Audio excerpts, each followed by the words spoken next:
Okay जी, my dear student, आज हमारा टॉपिक है जी मॉडर्न पोइट्री।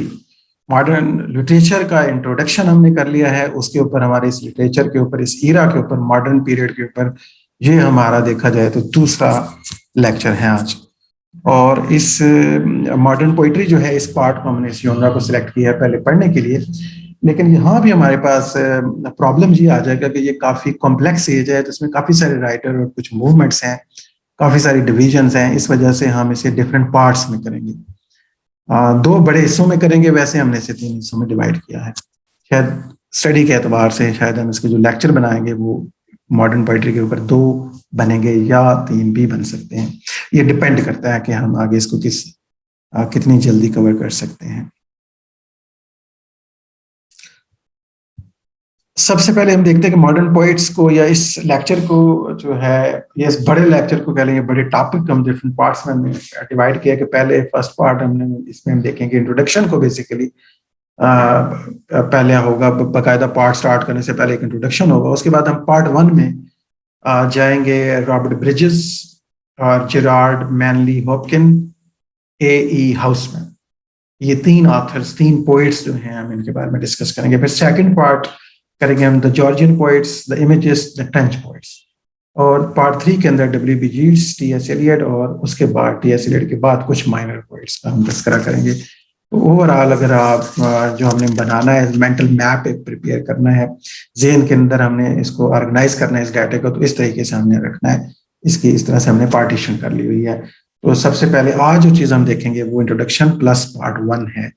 और फिर जो है हम कोशिश करेंगे कि पार्ट टू और थ्री फिर एक ही लेक्चर में कल वाले दिन इसको कवर कर दें, या ना हुआ तो हम इसे तीन में भी लेके जा सकते हैं, कोई बात नहीं। हमें इसे बेहतर तौर पे समझना है कि हमें याद रहे और हमें अंडरस्टैंडिंग भी मिले। उसके बाद आते हैं जी इंट्रोडक्शन के। So modern poetry of which T S. Eliot is the chief representative has followed entirely a new tradition from the romantic and the Victorian tradition of the poetry. बिल्कुल रिसेंट ट्रेडिशन जब हमने खत्म किया, विक्टोरियन है।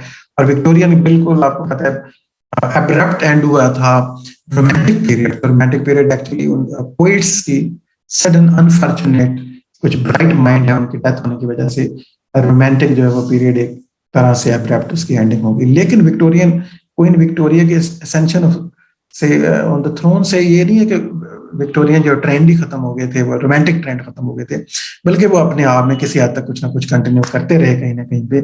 So romantic और Victorian जो है दोनों ट्रेडिशन फाइनली जो है ना वो मॉडर्न एज में आके खत्म होते हैं, जब जो है वो क्वीन विक्टोरिया की डेथ हो जाती है और उसके बाद न्यू किंग जो है वो इमर्ज होते हैं। So every age has certain ideas about poetry, especially regarding the essential poetical subjects and the poetical material and the poetical mode. तो देखा जाए तो मोड और मटेरियल और सब्जेक्ट, यानी ऑब्जेक्ट ऑफ इमिटेशन जिसे हम कहते थे ना अरिस्टोटल की जुबान में, मैनर ऑफ इमिटेशन और मोड ऑफ इमिटेशन, तो तीनों जो हैं, जो सब्जेक्ट क्या है, किसको जो है वो पोइट्री की जाएगी, सब्जेक्ट मैटर क्या होगा, और उसके अलावा मटेरियल कौन सा यूज किया जाएगा, स्टाइल क्या होगा, पॉलिटिकल मोड्स क्या होंगे उसके, ये हर एज में अभी तक आपने देखा है पीछे लगातार। अगर आप पोएट्री को ज़हन में रखते आए तो इसी वजह से हर एज के पोएट जो हैं वो डिफरेंट अंदाज में लिखते हैं, और हम उनको पहचानते हैं कि ये रोमांटिक पोइट्स हैं, ये क्लासिकल पोइट्स हैं, ये प्योरिटन पोइट्स अब आ गए हैं, या रेनेसां की पोएट्री हो रही है। हम इजीली रिकग्नाइज कर सकते हैं जब उनकी कैरेक्टरिस्टिक्स को, उनके फीचर को आप ये इन तीनों लेवल पे आप उन्हें जानते हो। बिल्कुल इसी तरह मॉडर्न एज आ चुकी है, तो मॉडर्न एज की पोइट्री भी डिफरेंट पोइट्री होगी। तो न्यू एज डिमांड करती है न्यू एज न्यू टेक्निक, तो ये हमने इसका बनाया है title, new age new technique इस्तेमाल होगी। Thus there was the greatest need for some great poets to make poetry adequate to the modern life. The 20th century needed poets who were fully alive to what was happening around them and who had the courage and the technique to express that. क्योंकि poet जो होते हैं वो voice होते हैं, अपने time की voice होते हैं, जो आर्टिस्ट होते हैं मोस्टली, या तो वो अपने टाइम पे क्रिटिसाइज करते हैं या उनको रिप्रेजेंट करते हैं, चाहे वो क्रिटिसाइज करें चाहे उनको रिप्रेजेंट करें, जैसे भी हो वो अपने जो स्पिरिट ऑफ द टाइम है वो फिर भी उनमें नजर आती है, उससे वो नहीं निकल सकते। आप ये नहीं कह सकते कि वो बिल्कुल ही इससे बिलोंग नहीं करते, कहीं ना कहीं वो टच मिलेगा। हाँ, कुछ पोइट ऐसे भी मिलते हैं जो अपनी एज से थोड़ी सी आगे वाली बात कर देंगे और उनमें अपने टाइम के एतबार से एलिमेंट तो होंगे ही होंगे, लेकिन कुछ पास्ट के एलिमेंट हो सकते हैं, कुछ के फ्यूचर के एलिमेंट हो सकते हैं। जैसे ऑस्कर वाइल्ड को हमने पीछे देखा, लेकिन उनमें जो ट्रेड्स हैं वो हमें मॉडर्न एक आर्टिस्ट की लगती हैं। इस तरह एक दो और नाम भी इसमें भी आ जाएंगे, एक दो पॉइंट्स के। So the great political problem in the beginning of the 20th century was therefore to invent a technique that would be adequate to the way of feeling, modes of experience, and the modern adult sensitive mind.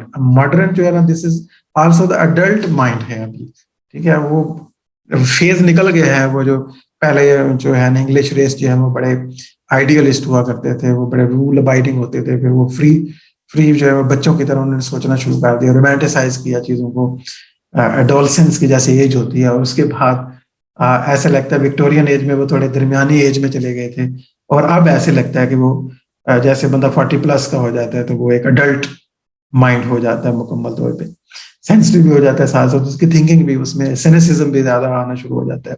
Some time वो past को याद करता है, या फिर इस time को वो उस पर तबसरा करेगा।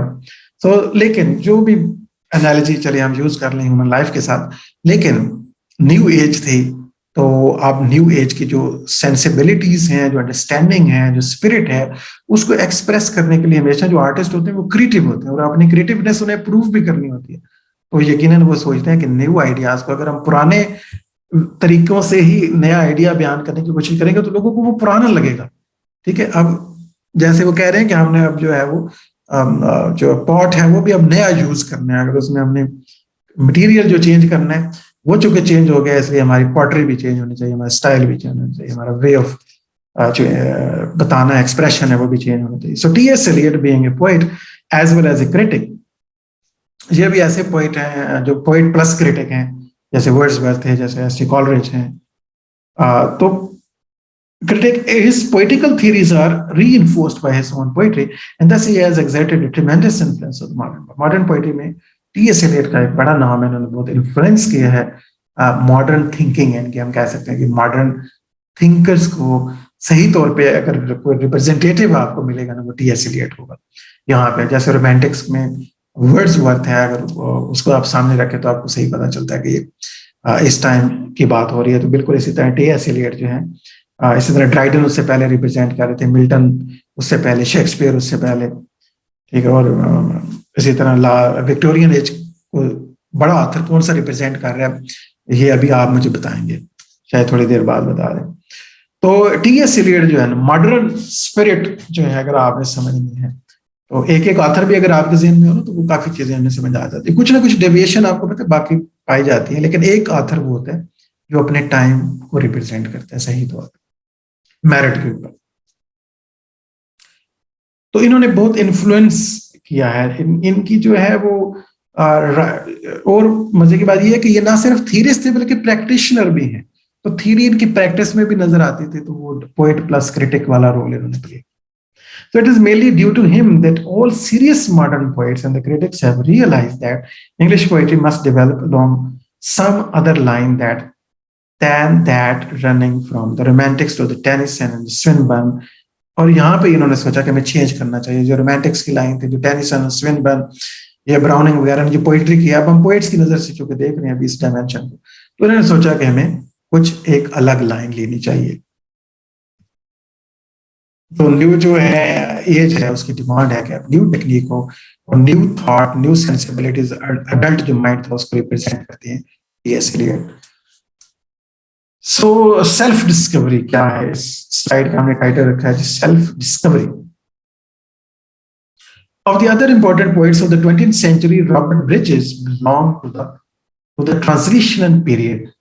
तो दूसरे अगर टी.एस. एलियट के बाद हम कुछ एक और पोएट का जिक्र करते हैं तो वो है रॉबर्ट ब्रिजेस हैं, जो बिलोंग करते हैं एक ऐसे पीरियड के साथ जो बदलता है, जो एक से अगली एज की तरफ ब्रिज करते हैं, जैसे उनका नाम भी है।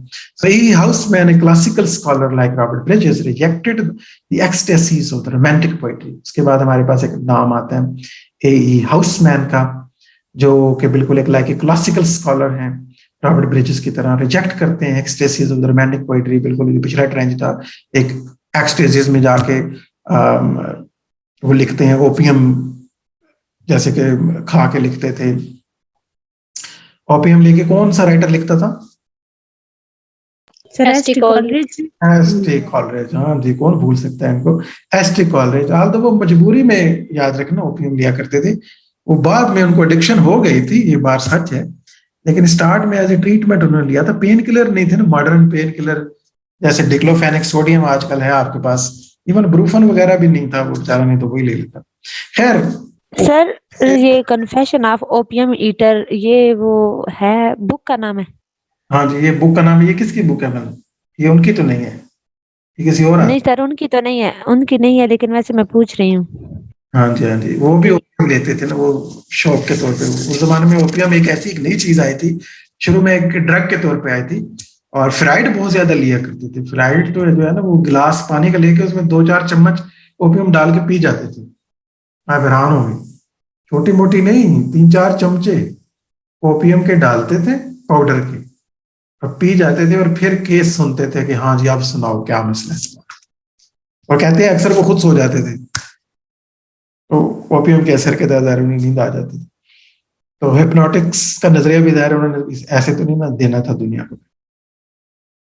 तो खैर, ओपियम मीटर वाली बुक का राइटर कौन है, तो आपने बताया नहीं किसी ने। The confessions of an opium eater. Sir Charles Charles Lamb's की है या डिक्वेंसी, हाँ जी, डिक्वेंसी के, बिल्कुल, उनको भी ये थोड़ी आदत थी ओपियम वगैरह की, उन्होंने कन्फेस भी किया इसलिए। खैर, तो ये वर्क्स भी अच्छा है कि कुछ पुराने वर्क्स को भी आप याद रखें साथ साथ। सो ए हाउसमैन की हम बात करें कि वो उन्होंने जो एक्सटेसीज थी, रोमांटिक्स पोइट्री की जो एक्सटेसीज थी, वो जाहिर ओपियम के असर से भी होती होंगी, वो ड्रग भी लेते होंगे, सारे जमाने में नई नई आ रही थी। So in his expression of the mood of the philosophical despair, used a style characterized by purity, simplicity, restraint, and absence of ornamentation. वही हाउसमैन ने वो एक्सटेसीज को रिजेक्ट किया और बिल्कुल एक क्लासिकल राइटर की तरह सिंपल, प्योर, रेस्टोरेंट के अंदर रहते हुए, फ्री फ्रॉम ऑर्नामेंटेशन और बनावट और आर्टिफिशियलिटी जो है उसको निकाला। इस तरह W.B. Yeats, the founder of the Celtic movement, ये कल भी हम एक बात कर रहे थे, उन्होंने सेल्टिक मूवमेंट जो है उसको इब्तदा किया, जो पुराना सेल्टिक लॉस्ट कल्चर है उसके रिवाइवल की कोशिश की है इन्होंने, इन पोएट्री और ड्रामा दोनों साइड के ऊपर W.B. Yeats ने। और W.B. Yeats बिल्कुल ये मॉडर्न जो मशीनी लाइफ जो आ गई थी, जो साइंस आ गई थी, जो विजडम और अकल आ गई थी, अकल के बड़े खिलाफ थे। ठीक है, सोच समझ के वो समझते हैं कि इंसान को जो सोच मिली है एक्चुअली इससे वो लिटरेचर, कल्चर और आर्ट जो है वो उसको बहुत नुकसान हुआ है। The 20th century poetry who were in revolt against Victorianism and especially against the didactic tendency, खासतौर पर इनका रिवोल्ट देखते हैं जो है वो रोमांटिक्स के खिलाफ भी हैं। ये रोमांटिक्स की जो एक्सटेसीज हैं, खामखा के जो ड्रग्स इफेक्ट्स हैं, और वो अपनी लाइफ में खो जाते हैं इस तरह से, और उसके अलावा जो विक्टोरियन की डायडेक्टिसिज्म है ये उसके भी खिलाफ है। ये दोनों जो साइड्स हैं उनकी जो हिपोक्रेसी है, उनको लोगों को सिखाना है कि हर बंदा ही उस्ताद बना हुआ है, हर बंदे ने जिम्मेदारी, हर राइटर समझता है कि उसने अब जो है ना वो तालीम देनी है, और उसकी जो समझ है बस वो इटर्नल अंडरस्टैंडिंग उसने बस हासिल कर ली है। तो डायडेक्टिस जो टेंडेंसीज, डायडेक्टिक टेंडेंसी जो राइटर्स में अंदर है, ये मॉडर्न बड़ी स्ट्रांगली इसको कंडेम किया है। और डायडेक्टिक टेंडेंसी हमें टेनिसन में भी मिलती है, browning, Arnold, even Swinburne and Meredith felt that the poet's business was to be uniquely himself and to project his personality through the medium of his art. तो इनके यहाँ क्या है कि पोएट का जो बिजनेस है वो क्या है, मीडियम है जो जस्ट पर्सनैलिटी को प्रोजेक्ट करना है उसके पास। Poetry to them was not a medium for philosophy and other extraneous matters. ये मॉडर्न की बात हो रही है, इन्होंने कहा कि पोएट्री का ये काम ही नहीं है, पोएट का काम नहीं है कि वो लोगों को हिदायत दे, वो कोई प्रीचिंग करे, वो कोई फिलोसफीज बताए लोगों को इवन, और बल्कि क्या काम है, it was a method first to discovering one's self and then the means of projecting this discovery to others. तो this is just the means of self discovery. What is the function of the poetry? यहाँ पे आके ये Romantics से भी अलग हो जाते हैं, स्पॉन्टेनियस ओवरफ्लो थॉट से भी वो चले गए कि बस जब आपने इंस्पिरेशन ली और बस उसको फ्लो में बयान कर दिया। नहीं, उनका भी खुद को सेल्फ डिस्कवरी है, असल में अपने आप को डिस्कवर करना है और फिर उस डिस्कवरी को लोगों के साथ शेयर करना है, ये एक एक्सपीरियंस है।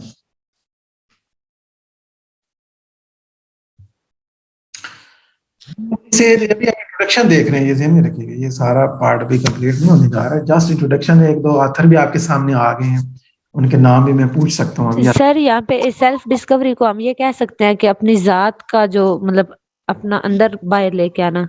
बिल्कुल बिल्कुल। तो आप पोइट ये देख रहे थे कि खुद खुद को पहचानना जो है ना, अपने आप के अंदर की दुनिया, अपना जो एक्सप्रेशन है, जो अपना विजन है, वो डिस्कवर करना और फिर लोगों के साथ शेयर करना है। तो पोइट्री जो है ना, उसका काम है कि वो सेल्फ डिस्कवरी का करे बस। ठीक है, खुद खुद को रियलाइज करे, खुद को पहचानना है, जानना है। सो लिटरेरी मूवमेंट्स, यानी पोइट्स का ये काम नहीं कि लोगों को हिदायतें दे, इसका ये काम नहीं है। ठीक है। सो लिटरेरी मूवमेंट्स हम इसमें देखते हैं, यहाँ थोड़ी थोड़ी इंडिविजुअल डिफरेंस आते रहेंगे। हम एक जो है ना जनरल एक स्पिरिट ऑफ द एज को समझ रहे हैं। वो जरूरी नहीं है कि एक आध पोइट हो सकता है, वो डिफरेंट भी हो जाए। So on account of the change in the conception of the function of the poetry, it was essential. आप देख रहे हैं कि यहाँ पे conception और function of the poetry दोनों चेंज हो गए। ठीक है, conception of the poetry क्या है, वो रोमांटिक्स के यहाँ क्या है, वो विक्टोरियंस के यहाँ क्या है, वो क्लासिक्स के यहाँ क्या है, और वो मॉडर्न में क्या फर्क है। ये अब आप इस काबिल होना चाहिए कि अब आप इसको किसी हद तक पहचान सकें, इन सारे डिफरेंसेस को। तो क्या है फंक्शन ऑफ द पोएट्री, साथ साथ जानते जाएं, समझते जाएं। लेकिन अभी आपसे मैं डिस्कस करता हूँ, इस लेक्चर के बाद हम इंडिविजुअल ज़रा बात करेंगे तो ज़्यादा अच्छा मुझे पता चलेगा जो हम बात कर रहे हैं वो आप उसको परसीव कैसे करें। So it was essential that a new technique of the communication meaning to be discovered. तो नए टेक्निक सब जरूरत होगी, क्योंकि इनका कॉन्सेप्ट ऑफ द पोइट्री वो डिफरेंट है। वो फिर वो जो मेथड्स हैं पोइट्री के, पोइटिक मेथड्स, जो पोइटिक्स चल रही है, हर एज की अपनी एक पोइटिक्स होती है। ठीक है, यानी रूल्स और रेगुलेशन होते हैं उसके अपने। तो वो जरूरी नहीं कि यहाँ पे वो आ रही हो। अच्छा एक सेकंड हम लोग, तो लिटरेरी मूवमेंट्स जो हैं इस एज के अंदर हम उनकी बात करने लगे थे। On account of the change in the conception of the function of the poetry, it was essential that a new technique of the communicating meaning be discovered. ये हमने लास्ट अभी बात की थी कि न्यू एज थी, तो न्यू टेक्निक्स जो हम हमारे सामने आते हैं। It was this necessity which brought about the movements known as imagism and symbolism in the modern poetry. और साथ साथ हमें कुछ नई चीजें भी मिलती हैं, नई टेक्निक्स हमें मिलती हैं, नई लिटरेरी मूवमेंट्स आप नहीं कह लें, नई टेक्निक्स आप भी कह सकते हैं साथ में। इमेजिज्म एंड सिंबलिज्म खास तौर पर। Symbolism was the first started in France in the 19th century. The business of the symbolist poet is to express his individual sensations and the perception in language which seems best adapted to convey his essential quality without caring for the conventional meters and sentence structure. तो ये सिंबलिस्ट है। सिंबलिस्ट कोई sentence structure का वो नहीं ख्याल कर रहे थे, ग्रामर का ख्याल नहीं कर रहे थे रेगुलरली जैसा लिखना है, ना ही कन्वेंशनल मीटर का ख्याल कर रहे थे, बल्कि वो इंडिविजुअल जो सेंसेशन थी उनको परसीव करते थे और जो है ना वो प्रेजेंट करते थे उस चीज को। फ्रांस से आल इसका स्टार्ट होता है, बाकी हमने आगे जाना है इनकी चीजों की डिटेल में अभी जाएंगे हम। He aims at inducing certain states of the mind in the reader rather than communicating logical meaning. तो ये जो इमेजिस्ट हैं, इनमें यीट्स का भी नाम आता है सामने। तो ये ऐसे लोग हैं जो लॉजिक को सही नहीं समझते हैं, इसी वजह से तो ऐसी चीजें प्रैक्टिस कर रहे हैं। तो लॉजिकल जो मीनिंग होते हैं, जनरली जो लॉजिकल वे ऑफ होता है, लैंग्वेज का स्ट्रक्चर होता है, उसको भी ये वायलेट करते थे। और लॉजिक अंडरस्टैंडिंग जो है वो जो साइंस के नजरियात में प्रिवेल कर रही थी, असल में ये उसके अगेंस्ट एक रिएक्शन भी था। So the imagist on the other hand aims at clarity of expression through hard, accurate and definite images. In it, suggestion plays the paramount part and there is no room for the patient objective description.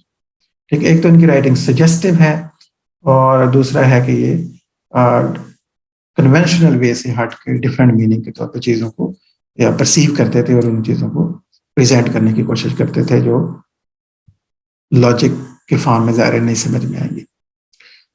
The symbolist poetry in England came into the prominence with the appearance of the T.S. Eliot's The Waste Land जब सामने हमारे आती है। तो France से वो जो inspiration है इन्होंने हासिल की थी, यहाँ पे इंग्लैंड के अंदर T.S. Eliot इसको स्टार्ट करते हैं। But it had actually started right during the Victorian age, which is evident from the poetry of the Gerard Manley Hopkins, G.M. Hopkins के नाम से ये फेमस है। was born in 1844 और died in 1889, लेकिन वहां हमने इसको पढ़ा नहीं, आपने गौर किया होगा कि लास्ट में तो हमने इसको नहीं पढ़ा। लेटर विक्टोरियन एज में ये इन्होंने जिंदगी गुजारी है, आगे चल के देखेंगे कि हमने क्यों नहीं पढ़ा इसको। A Jesuit priest whose poems were published 30 years after his death, 30 साल के बाद उनकी डेथ की उनकी पोइट्री असल में सामने आती है, और जब वो सामने आती है तो यकीनन वो कौन सी एज है, वो मॉडर्न एज। तो इन्होंने वो जो पोइट्री का वे स्टार्ट किया था वो किसी हद तक वो सिंपलिस्ट पोइट्री कहलाती है, जो जिसको हम समझने की कोशिश कर रहे हैं। It was the poetry of the Hopkins and the T S. Eliot which exerted the greatest influence in the English poetry between two wars. ठीक है, तो जो वर्ल्ड वॉर वन है, वर्ल्ड वॉर वन कब स्टार्ट होती है, कब एंड होती है, और सेकंड कब स्टार्ट होती है, कब एंड होती है, आपको यकीनन इल्म होगा। As far as general knowledge भी इसमें आता है ना। कौन बताएगा वर्ल्ड वॉर्स का टाइम पीरियड जो है दरमियान आती है? Sir world war 1 1914 to 1918, sorry 1919, और world war 2 1939 to 1945. So it was the poetry of Hopkins and the T.S. Eliot which exerted in great influence in English poetry between these two wars, जो भी यहाँ पे नीला ने mention की हैं। ये दो वर्ल्ड वॉर वन और वर्ल्ड वॉर टू जो हैं, जो 4-5 साल जो दोनों जंगें रही हैं। तो the technique of the symbolist is impressionistic and not representational.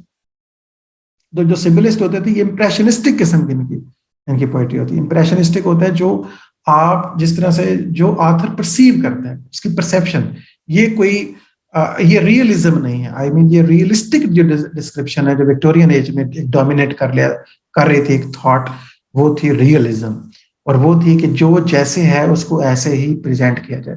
So impressionism जो है ना, ये है कि जैसे आप परसीव करते हैं, रियलिटी वो नहीं होती जो आउटसाइड होती है, बल्कि रियलिटी ये समझते हैं वो होती है जो ऑथर, जो इंसान परसीव करता है रियलिटी, और उसको फिर उस तरीके से वो एक्सप्रेस करेगा। So the repetitive rhythms which the symbolist use have in them a hypnotic quality. तो इनके यहाँ जो रिदम होता था उसके अंदर एक म्यूजिकल क्वालिटी होती थी, हिप्नोटिक क्वालिटी होती थी। आल्सो रिकॉल द टेक्सचर, क्योंकि हिप्नोटिक क्वालिटी आपको पता है अनकॉन्शियस को अपील करता है। इंप्रेशनिज्म क्या है, वैसे भी ये किस्म का logic non logical unconscious understanding है ऑफ द थिंग्स है, और फिर उसको एक्सप्रेशन जो है और उसकी जो अपील होगी वो भी फिर कॉन्शियस नहीं बल्कि सबकॉन्शियस लेवल पे जाएगी। They also recall the texture of the dreams of the subconscious state of mind. वो जो ड्रीम स्टेट ऑफ माइंड जो होती है, जब कॉन्शियस लॉजिक आप सस्पेंड कर देते हैं, and because of the absence of the punctuation they can express the continuous stream of consciousness.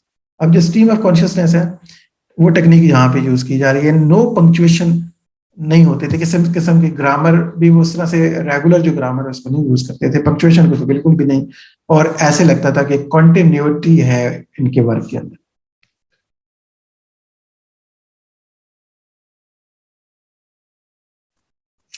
Concept of beauty जो है इनका क्या है, the symbolists also give more importance to the subjective vision of an object or situation rather than the object or situation itself. जैसे हमने पहले कहा impressionistic था, subjective vision था उसके अंदर। और moreover, unlike the romantics who create beauty out of things which are conventionally beautiful, और romantics आपको पता है वो conventionally जो beautiful things है उन्हीं को admire कर रहे थे, like natural objects, works of the arts, etc. तो वो पहले से ही जो ब्यूटीफुल आर्ट के वर्क्स हैं या नेचुरल ब्यूटीज हैं उनके ऊपर जो वो पोइट्री है, ओड ऑन क्रिएशन अर्न है, अगर एक तरफ जो है वो क्लाउड्स के ऊपर हैं या विंड के ऊपर वर्ड्स लिखी जा रही हैं, तो या डैफोडिल के ऊपर, तो ये सारी कन्वेंशनली ऑलरेडी ब्यूटीफुल या तो आर्टिफैक्ट्स थे या फिर नेचुरल ब्यूटी थी। उन ऑब्जेक्ट्स को लेकर जो है ना वो एक्सप्रेस करते थे, स्पॉन्टेनियस जो उनका इंप्रेशन है। The symbolists find beauty in every detail of the normal day-to-day life. जबकि सिंबलिस्ट का फोकस क्या था, वहां ब्यूटी को लेके आना जहां नॉर्मली आप नहीं समझते कि ये वो डे टू डे एक मैकेनिकल रूटीन वाली जो लाइफ होती है, तो नॉर्मल जो चीजें हैं उनको एबनॉर्मल वे में परसीव करना। Naturally to accomplish that and create beauty out of such prosaic material requires a higher quality of the art and A more sensitive approach apply. तो आप हाईली सेंसिटिव हैं तो एक बहुत ही नॉर्मल इवेंट को abnormally present कर पाएंगे, ये बहुत नॉर्मल हैपनिंग को में से एक एबनॉर्मल विजन निकाल पाएंगे, या फिर बहुत नॉर्मल ऑब्जेक्ट से, नॉर्मल सीन से एबनॉर्मल जो है वो ब्यूटी निकाल पाएंगे। उसके लिए ग्रेट आर्ट रिक्वायर्ड होगा, ज्यादा मेहनत रिक्वायर्ड होगा। For him the language of the poetry is not different from that prose. ठीक है, यहाँ पे चले किसी हद तक वो रोमांटिक्स के वर्ड्सवर्थ के उस नजरिए कि ये काफी करीब चले जाते हैं, जहाँ पे एस टी कॉलरिज तो एग्री नहीं कर रहा कि पोएट्री जो है ना, पोएट की पोएटिकल लैंग्वेज जो है ना वो पब्लिक की लैंग्वेज के बराबर होनी चाहिए। लेकिन मॉडर्न बिल्कुल जो है ना इसको यूनानिमसली इस बात को देख रहे हैं कि लैंग्वेज वो डिफिकल्ट नहीं होनी चाहिए, ये पोइटिकल लैंग्वेज नहीं होनी चाहिए, ये सेपरेट नहीं होनी चाहिए, एक्चुअली मतलब सिमिलर होनी चाहिए। As he uses all sorts of the words which were never used in the poetry by the romantics, even romantics ने भी ऐसे लफ्ज यूज नहीं किए होंगे, इतने आम, इतने कॉमन ऐसे लफ्ज जो हैं ये यूज करते थे। The symbolist has to invent, सिंबलिस्ट हो, हमें ओवरऑल एक्चुअली मॉडर्न पोइट्स की बात करें जिसमें इमेजिस्ट भी आ रहे हैं, सिंबलिस्ट भी आ रहे हैं, काफी चीजें इनमें कॉमन है। आगे हमने ज़रा इनको पढ़ना है, उनके पोइट्स को, फिर ज्यादा क्लैरिटी हो जाएगी। The symbolist has to invent new prosody to accommodate such words as were banned previously from the domain of the poetry. Even ऐसे वर्ड जो domain of poetry में कहते हैं ये क्या है, ये तो नॉन पोएटिक वर्ड्स है, नॉन पोएटिक डिक्शन है, ये इवन उन ऐसे लफ्जों को भी एंटरटेन कर रहे थे। इनका so concept of the beauty हमने ये देखा। अगर हम पीछे से एक रिव्यू लें तो हम इस इंट्रोडक्शन में ये समझने चाह रहे थे modern poets, although Robert bridges हैं, हॉपकिन हैं, हाउसमैन और कुछ जॉर्जियन पोइट्स को देखेंगे, फिर इमेजिस्ट और French poets, W.B. Yeats, T.S. Eliot और कुछ और पोइट्स भी। तो एक्चुअली हमने इस बात को समझने की कोशिश की कि इनके एक तो बेस्ट रिप्रेजेंटेटिव मॉडर्न पोइट जो हमारे पास है T.S. Eliot। दूसरी एज हमने बात जब की कि न्यू एज है तो न्यू टेक्निक्स इन्वेंट होती हैं, न्यू सेंसिबिलिटीज और अंडरस्टैंडिंग को। और फिर इन्होंने कहा कि जो पोइट्री जो है वो तो सेल्फ एक्सप्रेशन है, सेल्फ डिस्कवरी का नाम। और फिर कुछ इनमें लिटरेरी मोमेंट्स भी हमें नजर आती हैं फ्रांस से, जैसे कि उन्होंने मुतासिर होकर सिंबलिज्म लिया, इस तरह इमेजिज्म हमारे सामने आता है। और सजेस्टिव किस्म की इनकी पोइट्री थी, अनकॉन्शियस लेवल को अपील करते थे, कॉन्शियस और लॉजिक की बताए। तो सिंबलिस्ट को हमने थोड़ा सा समझने की कोशिश की और उनका कॉन्सेप्ट ऑफ द ब्यूटी क्या है उसको अंडरस्टैंड किया। अब हम चलते हैं रॉबर्ट ब्रिजेस की तरफ। तो पहले फेज में हम जो पोइट्स देखने जा रहे हैं ये किसी मूवमेंट से बिलोंग नहीं करते। अगर बहुत मैं पीछे आपको दोबारा लेके आऊं इस बात को समझ लें कि ये पार्ट 1 जो है ये बिल्कुल ऐसे हैं कि ये फ्री फ्रॉम एनी मूवमेंट है, ये बिल्कुल इंडिपेंडेंट अलग पोइट्स हैं। हम इनको पहले देखेंगे। सबसे पहले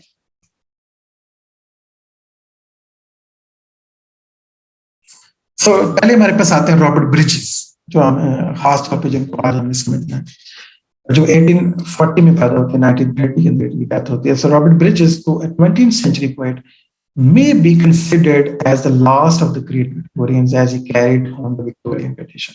रॉबर्ट ब्रिजेस को आज हम यहाँ पे देखने लगे हैं मॉडर्न पोएट के अंदर, मॉडर्न एरा के अंदर। जैसे मैंने आपको बताया था ना, यहाँ बड़े डाइवर्स जो है वो आपको रिलेशनशिप मिलेंगे पोएट्री के अंदर। तो रॉबर्ट ब्रिजेस बेस्ट रिप्रेजेंटेटिव नहीं है 20th सेंचुरी के, बिकॉज बल्कि ये है नहीं, यहाँ से बिलोंग करते, ये लास्ट ग्रेट विक्टोरियन आप इनको कह सकते हैं, ये तो ट्रेडिशन को फॉलो कर रहे हैं। He is not a poet of the modern crisis except for his metrical innovations. अगर कहीं पे हम इसको ले सकते हैं ना सब्जेक्ट मैटर के एतबार से, तो ये बिल्कुल विक्टोरियन लगते हैं हमें, वो विक्टोरियन ट्रेडिशन को फॉलो कर रहे हैं। और कहीं पे अगर हमने इनको अलग करना फिर हमने इनको वहीं पढ़ लेना था, तो नहीं। उसकी वजह यह है कि इनमें जो फॉर्म जो है ना, उसमें जो टेक्निक्स इन्होंने नहीं यूज की हैं, उस वजह से ये अपनी जगह बनाते हैं मॉडर्न पोइट्स के।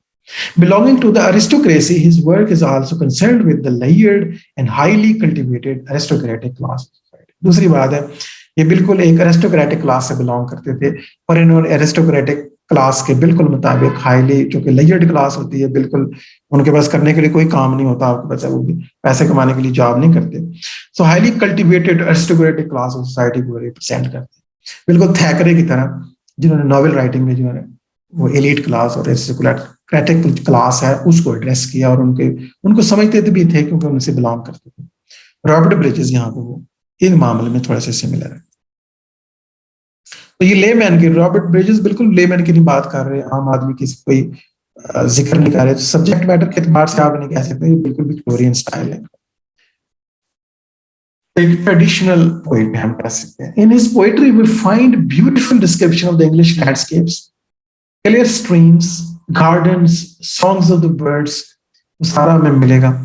The world that he depicts is haunted by the memories of the classics, of the music and the poetry, and the backwoods love making. So he carries on the tradition of the Milton, Wordsworth, Tennyson, against which the young men of his times were in open revolt. तो modern age में mostly writer जिन चीजों पर revolt कर रहे हैं subject matter के एतबार से, ये मिल्टन, वर्ड्सवर्थ, टेनिसन और बिल्कुल जो है वो खासतौर पर विक्टोरियन ट्रेडिशन है उसको ये फॉलो करते नजर आते हैं. We do not find in his poetry any bold attempt to face the critical problems facing his generation. और इनमें बिल्कुल हमें ये क्रिटिसिज्म करते नजर नहीं आते, इवन ये फेस करते भी नजर नहीं आते जो प्रेजेंट है वर्ल्ड के इश्यूज हैं, जो प्रॉब्लम्स हैं, और उनको एड्रेस भी नहीं करते, ना उनको फेस करते हैं, ना उनको डील करते हैं. So even his greatest poem, The Testament of Beauty, जो सबसे बड़ी इनकी पॉइंट समझी जाती है, the testament of beauty, does not contain any consistent treatment of the deep philosophy.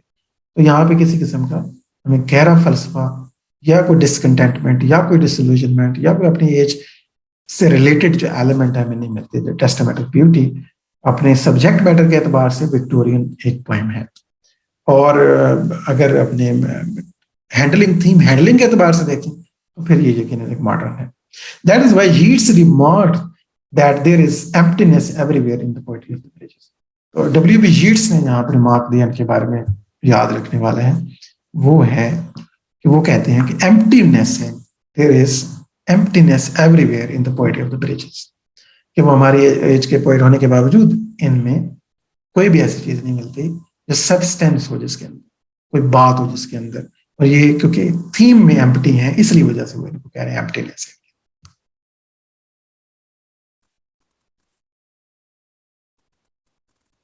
सो प्रोसोडिस्ट जो है, प्रोसोडी जो है, ये क्या है, साथ ये आपने समझना है. The importance of the bridges in the modern poetry however is in his metrical innovation.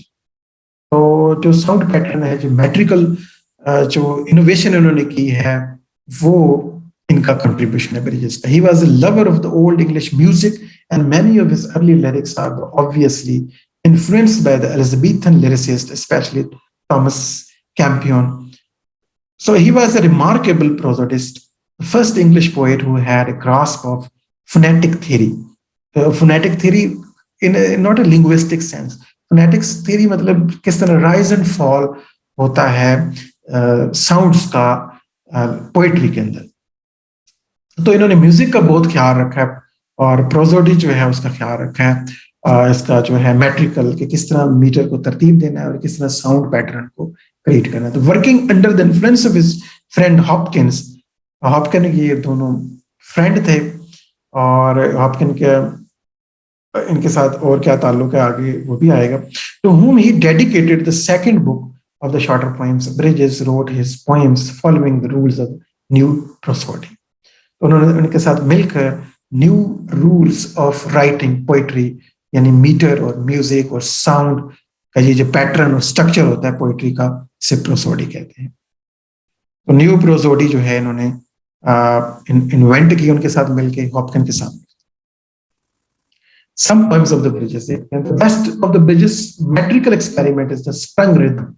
जो उन्होंने sprung rhythm का जो आइडिया जो है हॉपकिन का है, a kind of the versification which is not as usual based on the speech rhythm but on a hidden emotional pattern that makes poetry. Sprung rhythm जो है अभी यहाँ पे आगे भी थोड़ा सा इसका आएगा है.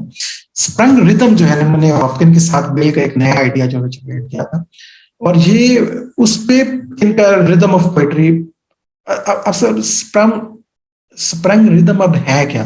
ये सिर्फ स्पीच रिदम नहीं है, बल्कि ये इमोशनल पैटर्न को कहते हैं. इमोशनल पैटर्न जो हिडन इमोशनल पैटर्न है उसको वो यानी उतार चढ़ाव जो इमोशन, जैसे आप पोएट्री पढ़ेंगे तो उतार चढ़ाव जो आपके जज्बात में आएगा उसका जो उसका पैटर्न है उसको कहते हैं.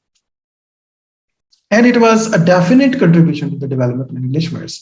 The lyrics of the Bridges like a passerby, London snow, the dawns are marked by an Elizabethan simplicity. जैसे हमने पहले कहा ना, ये एलिजाबेथन्स को और क्लासिक्स को और विक्टोरियन को, इवन जो ट्रेडिशनल पोइट्स आप कह लें उनको ये फॉलो किया करते थे।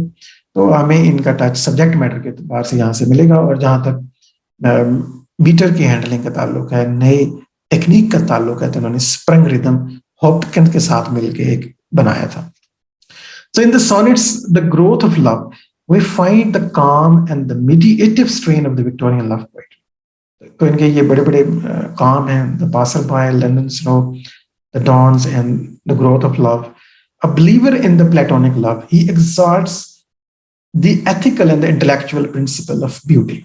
तो इनका जो ब्यूटी का कॉन्सेप्ट है उसमें भी वो एथिकल है, वो प्रिंसिपल ब्यूटी है, वो विक्टोरियन ब्यूटी को, वो प्लेटोनिक जो कॉन्सेप्ट है, नॉन सेक्सुअल, जो नॉन फिजिकल ब्यूटी का जो कॉन्सेप्ट है, वही ये लेके चलते हैं। जैसे हमने पहले कहा कि एसोसिएट हम इनको कर रहे हैं प्रीवियस एज के साथ।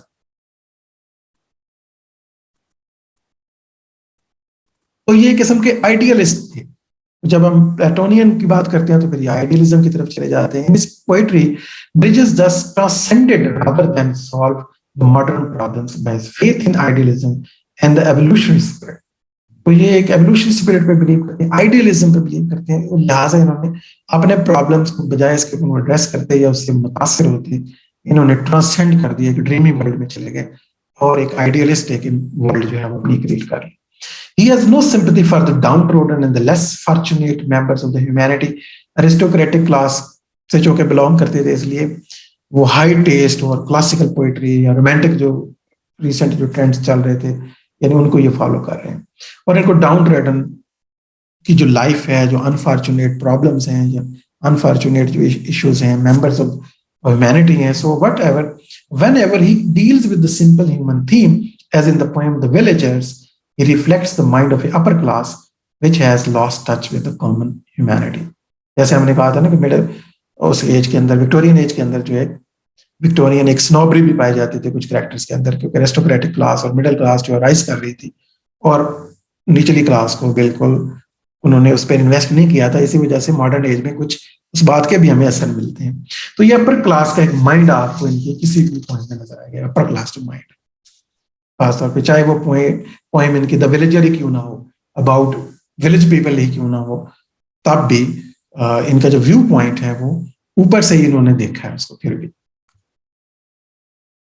तो ये एक आइडियलिस्ट थे और इन्होंने जो है मैट्रिकल इनोवेशन की है जेरार्ड मैनली हॉपकिन के साथ मिल के। तो हमारे जो नेक्स्ट पोइट हैं वो भी वही हैं, इनके दोस्त, इनके फ्रेंड G.M. हॉपकिन के नाम से फेमस हुए। 1844 और 1889 इनका टाइम पीरियड है। हॉपकिंस डाइड इन 1889, बहुत पहले इनकी डेथ हो गई, मॉडर्न एज अभी स्टार्ट नहीं हुई थी, but whose poems were not issued during his lifetime and who only became widely known after his friend Robert Bridges edited the collection in 1918। 1918 में उनकी जो कलेक्शन है रॉबर्ट ब्रिजेस ने उनको एडिट करके पब्लिश किया। Exerted a great influence on the modern English poetry, उस पर बहुत बड़ा असर हॉपकिन की पोइट्री ने डाला है as far as modern technique is concerned. The poems of the Hopkins were so eccentric in style that Bridges dared not publish them till 30 years after his death. और लाइफ टाइम में तो वो Victorian में तो वो इसको publish करने की हिम्मत भी नहीं कर सके, क्योंकि जो इन्होंने मैट्रिकल इनोवेशन कर दी थी, एक्सेंट्रिक इनका जो स्टाइल था, इन्हें लगता था कि शायद वो लोग जो है इसको लाइक नहीं करेंगे या इसको एक पब्लिक अप्रूवल नहीं मिलेगी, क्योंकि विक्टोरियन स्टैंडर्ड पे वो नहीं लिखा जा रहा था। तो उनकी लाइफ के 30 साल के बाद उनकी डेथ की उनकी पोएम के लिखने के 30 साल बाद जाके वो पब्लिश होती। तो स्प्रंग रिदम, जैसे मैंने पहले कहा था कि ये फिर आएगा आपके लिए, तो असल में इसका ताल्लुक जो है वो हॉपकिन के साथ है। So Hopkin had tried to revive the sprung rhythm. Actually sprung rhythm है जो हमेशा स्पेलिंग यहाँ गलत करती है। The essential and the alliterative measure of Langland, which had dropped out of the use since the 16th century। तो ये भी यहाँ पे हमें पता चलता है कि लैंगलैंड ने ये स्प्रंग रिदम का एक्सपेरिमेंट जो है अपने टाइम पे कर दिया था। लैंगलैंड की कौन सी पोएम है देखते हैं आप में से किसको याद है कि लैंगलैंड की कोई पोएम भी है? तो Fires the Plowman। तो बिल्कुल वहां पे ना जो एक अंडरलाइंग एक रिदम फॉलो किया था, वो अपने टाइम पे तो इतना फेमस ना हुआ, लेकिन उसको जाके हॉपकिंस जो है ना वो अंडरस्टैंड करते हैं कि नहीं, लैंगलैंड के हाँ ना एक पोइट्री का एक नया एक्सपेरिमेंट है जो ये आइडेंटिफाई करते हैं और फिर उसको लेके आते हैं, रिवाइव करते हैं, अब फोर्सफुली रिवाइव करते हैं। वहां शायद इतनी शिद्दत से नहीं होगा, इन्होंने अब मेट्रिकल टेक्निक्स भी चेंज कर दी और स्प्रंग रिदम को जो है ना वो टारगेट बनाया। In this rhythm there are two currents. अब इस रिदम में होता गया कि there are two currents, the under current and the over current which are intertwined. तो दोनों आपस में मिक्स होते हैं, एक ऊपर से नीचे की तरफ आता है, एक नीचे से ऊपर की तरफ। This effect is produced by inducing the meter to run back on itself, sometimes making a second line reverse the movement of the one before। तो मीटर को इस तरह से इन्होंने एडजस्ट किया है कि वो हमें रिदम जो है ना वो फील होता है। All as these variations produce the momentary effect of the break and split। तो ये समटाइम चीज हमें स्प्लिट महसूस होती है, अलग होती है, समटाइम ब्रेक होती है। Hopkins calls this device sprung rhythm। The sprung rhythm of the Hopkins therefore is his greatest contribution to the modern poetry। तो ये जो इनका कंट्रीब्यूशन है कि ये जो है वो एक म्यूजिकल कंस्ट्रक्शन है, तो एक साथ साथ इमोशनल जो टोन है उसको साथ सेट करते हैं, उसको फॉल राइज एंड फॉल लेके आते हैं, आप समझ लें। तो ये हमें ना भी समझ आए कि ओवरऑल लिखना ना आए एज ए पोएट, तो हमने नहीं इसको जानना। तो as a student sprung rhythm Hopkin और लैंगलैंड से कैसे उन्होंने रिवाइव किया, और ब्रिजेस के ये दोनों दोस्त थे, उन्होंने दोनों मिलकर इस पे काम किया और अपनी पोएट्री में ये टेक्निक यूज की है। ये हमारे लिए जानना ज्यादा जरूरी है। तो इनका ग्रेटेस्ट कंट्रीब्यूशन क्या है as per as metrical technique, as per as prosody जो कंसर्न है, यानी मीटर रिदम और कैसे म्यूजिक क्रिएट करते हैं, या इमोशनल जो अप्स एंड डाउन्स जो हमें क्रिएट होते हैं। Of course, he was not the first to invent it. There was example of it in the poetry of all great poets, especially Milton में भी हमें मिलता है और लैंगलैंड से में भी हमें नजर आता है। बड़े सारे पोएट में ज़ाहिर है इमोशनल रिदम का भी वो ख्याल रखते थे, although उन्होंने इसका कोई नाम नहीं रखा था। But Hopkins revived it and laid special emphasis on it and exerted a great influence because the 20th century जो है पोएट्री है वो that needed it। एक नई चीज वो चाहते थे, नई एज के साथ एक नई चीज, तो वो इन्होंने प्रोवाइड कर दी कि ये ले पोएट्री का एक नया मेथड भी हम आपको देते हैं। ऑल्दो कैजुअली वो यूज होता रहा था, बिल्कुल कोई नई इन्वेंशन नहीं थी। गॉड इन एवरी ऑब्जेक्ट, यहाँ पे मुझे एक नॉवल याद आता है, इस टाइटल को जब मैं बनाया ना आज मैंने, गॉड इन एवरी स्टोन, एक पाकिस्तानी ऑथर है, उनका एक नॉवल है। किसी को है आइडिया किसका है वो? God in every stone.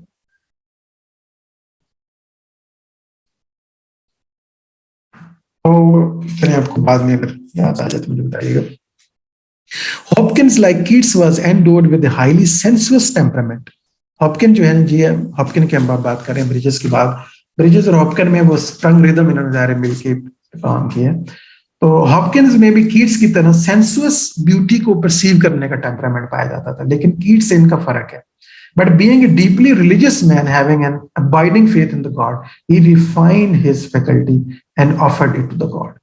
लेकिन इनके यहाँ जो कि ये डीपली रिलीजियस माइंडसेट रखते हैं जी हॉपकिन जो है, इसलिए इनका जो ब्यूटी परसीव करने का जो नजरिया है वो जो है वो ग्रीक कॉन्सेप्ट नहीं है, वो ह्यूमनिस्ट कॉन्सेप्ट नहीं है, बल्कि वो डीपली रिलीजियस है। He avoided all outward and sensuous experiences but enjoyed them in a deeply religious mood as intimation with the divine presence। So he could perceive God in every object। इनको तो इसलिए इनको हर खूबसूरत चीज के अंदर वो गॉड नजर आता है। And try to find its distinctive virtue of the design of the pattern, that inner kernel of its being and its very soul which was expressed by its outer form। तो beauty का जो भी form है, चाहे outer है, और उसके अंदर जो उनको डिजाइन और ब्यूटी नजर आती है, इसको ये कनेक्ट करते हैं इनर larger spirit के साथ, God के साथ। This peculiarity are the immanent quality in each thing, which is the manifestation of the beauty was called the Hopkins as inscape, a term which he borrowed from the Don Scotus।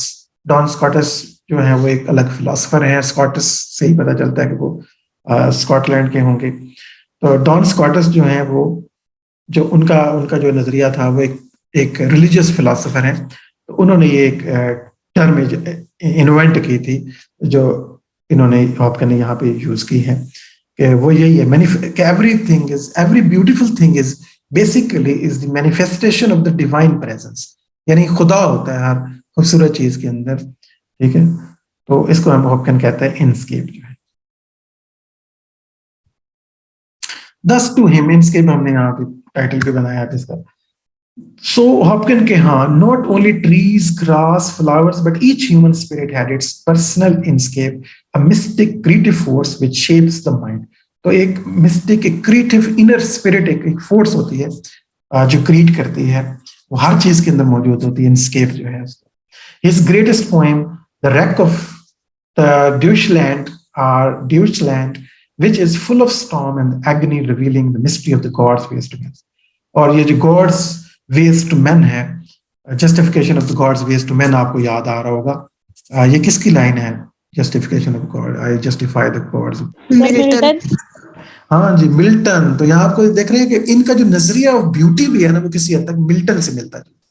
Hopkin ने ना सिर्फ Langland और Milton से, pierce the प्लोमन में भी आपको याद होगा, वो भी एक बड़ी डीपली रिलीजियस पोएम है। उन दोनों में आप एक चीज देखते हैं कि स्प्रंग रिदम अगर है तो साथ साथ मुझे लग रहा है कि हॉपकिन ने सारी इंस्पिरेशन जो है इन दोनों से लिए, और ways of God to man वो में नजर आता है, रैक ऑफ ड्यूशलैंड, और हर चीज में ये गॉड को देखते हैं और इनर स्पिरिट इनस्केप का एक नजरिया भी देते हैं। So all his poetry is symbolic and he means more than he says. तो जहां तक सिंबॉलिक होना है, वो तो सारे मॉडर्न पोएट्स आपको सिंबॉलिक मिलेंगे, वो ज्यादा इंटरप्रिटेशन मांगते हैं, बहुत ज्यादा कहना चाहते हैं कम से कम अल्फाज के। It is mainly on account of this theory, sprung rhythm and inscape, that he has exerted such a tremendous influence on modern poetry. तो इनका जो कंट्रीब्यूशन है हमें मिल जाता है स्प्रंग रिदम और इनस्केप के नजरियात के साथ, और मिल्टन और लैंगलैंड से इंस्पिरेशन लेते हुए किस तरह गॉड इन एवरी ऑब्जेक्ट ये देखते हैं, और इनका जो ब्यूटी का कॉन्सेप्ट है वो है कि हर चीज में खुदा है, या वही नहीं नजर आता है, हर ब्यूटीफुल चीज के अंदर एग्जिस्टेंस मिलेगी। तीसरे हमारे पास पॉइंट है जो बाजार किसी मूवमेंट से बिलोंग नहीं करते, जो हमने स्टार्ट करनी है, A Housman. So of Alfred Edward Housman, इनका पूरा नाम है अल्फ्रेड एडवर्ड, ये भी आपने याद रख लेना, समटाइम ये भी पूछा जा सकता है। Was a great classical scholar, he was born in 1859 and died in 1936। तो ये भी एक क्लासिकल स्कॉलर थे। He wrote much of his poetry about Shropshire, जो एक कंट्री है श्रॉपशायर इंग्लैंड के अंदर, which like Hardy's Wessex is a part of England, full of historic memories and still comparatively free from the taint of materialism. ये बिल्कुल श्रॉपशायर जो है Wessex की तरह की वर्ल्ड है, जिसके बारे में इन्होंने ज्यादातर अपनी पोइट्री की है, जो बिल्कुल अलग थलग है मॉडर्निटी से। जो मॉडर्न चेंजेस आ गई थी, जो मटेरियलिज्म आ गया था, जो मशीनें आ गई थी, मॉडर्न थिंकिंग आ गई थी, इससे जरा एक अलग थलग, जैसे गांव होते हैं दूर दराज के, जैसे कुछ ऐसी जगह होती हैं जहाँ पे आपको जदीदियत बिल्कुल नहीं मिलती है, ऐसा लगता है वहाँ जिंदगी ठहरी हुई है, सदियों से ये रुकी हुई है। और आप कुछ गाँव में आप जाए तो आपको लगता है कि आप 200-400 साल कहीं पीछे आ गए वक्त में। तो ये बिल्कुल वक्त में वो ठहर जाने वाली कंट्री थी। Out of his memories of his place, houseman created a dream world, a type of Arcadia. ठीक है, अपनी पोइट्री के अंदर उन्होंने वो ड्रीम वर्ल्ड जो है बनाई।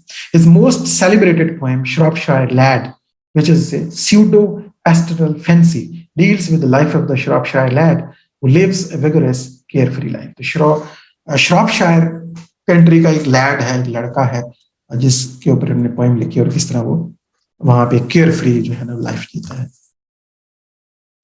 Disgusted with the modern world, houseman जो है, houseman was disgusted with the dismal picture where the modern world presented to him, but he did not possess a sufficiently acute intellect to solve its problem.